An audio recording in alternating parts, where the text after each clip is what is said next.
ఈరోజు మంత్రి గారు చేసి ఆదేశాలు ఇచ్చి వాళ్ళతో పరిచయించుకొని ఈరోజు నా ప్రమేయం లేదు, అధికారులదే ప్రమేయం ఉన్నదని చెప్పే ప్రయత్నం చేయడం అంటే ఆ రోజు మీరు నిరంకుశంగా వారిని లొంగ తీసుకొని వారిని భయభ్రాంతుల్ని చేసి మీరు తీసుకున్న నిర్ణయాన్ని వారితో ఇంప్లిమెంట్ చేయించి ఈరోజు మీరు తప్పించుకునే ప్రయత్నం చేస్తున్నటువంటి మరి కేటీఆర్ గారు నిజంగా ఈ ప్రజాస్వామ్యంలో మీరు నిర్దోషి అయితే దీన్ని నిలబడి ఎదుర్కొని వాస్తవాలు తేటతెల్లం ప్రజానీకానికి చేయాల్సినటువంటి అవసరం ఉన్నది తప్ప ప్రజాక్షేత్రంలో ఈ వాస్తవాలు ఏందో నాయకుడు అనేవాడు వాస్తవాల్ని బయటపెట్టి దీన్ని ఎదుర్కోవాలి తప్ప ఈరోజు దొంగతనాల కోట్లకు వెళ్ళేసి తప్పించుకునే ప్రయత్నం చేయడం ఇది బాధాకరం అని చెప్పి తెలియజేస్తూ ఉన్నాను.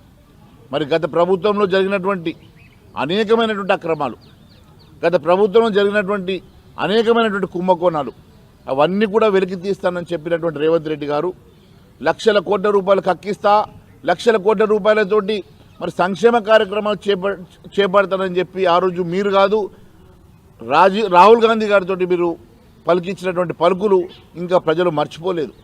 2 లక్షల కోట్ల కుంభకోణం ఒక కాళేశ్వరంలో జరిగింది. ఆ 2 లక్షల కోట్ల కుంభకోణంతో 6 గ్యారంటీలు ఇంప్లిమెంట్ చేస్తా అని చెప్పి ఆ రోజు రాహుల్ గాంధీతో చిలక పలుకులు పలికించిన రేవంత్ రెడ్డి గారు మరి 2 లక్షల కోట్లు ఏమైనాయి?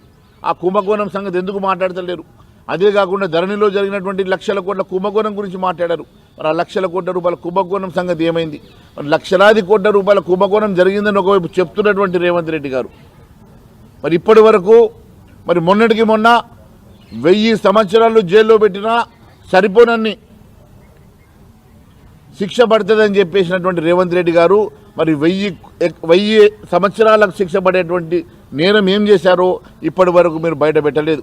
1000 సంవత్సరాలకు సరిపడేటువంటి నేరంకి ఎన్ని శిక్షలు పెట్టారు, ఎన్ని కేసులు పెట్టారు, ఎన్ని రకాలుగా మీరు ప్రజానీకానికి వాస్తవాలు తెలియజేశారు, ఇప్పటి వరకు దాని మీద ప్రస్తావన చేయలేదు.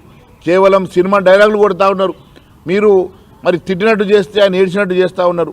మీ ఇద్దరి మధ్యలో ఉన్నటువంటి మ్యాచ్ ఫిక్సింగ్ ఖచ్చితంగా ఈరోజు మరొక్కసారి రుజువైంది. టీఆర్ఎస్ కాంగ్రెస్ ఒకటేనని మరి పెద్ద పెద్ద కేసులు, లక్షల కోట్ల రూపాయల కుంభకోణాలు, 1000 సంవత్సరాలు జైలు శిక్ష పడేటువంటి మరి నేరాలు చేసిందని చెప్పేటువంటి రేవంత్ రెడ్డి గారు పిటి కేసులు పెట్టి వారిని తప్పించే ప్రయత్నం చేస్తున్నారు. ప్రజల్ని మరి మభ్యపెట్టేసి తప్పుదోవ పట్టించే ప్రయత్నాలు చేస్తున్నారంటే దీని వెనుక బలమైనటువంటి కారణాలు మేము భావిస్తూ ఉన్నాం.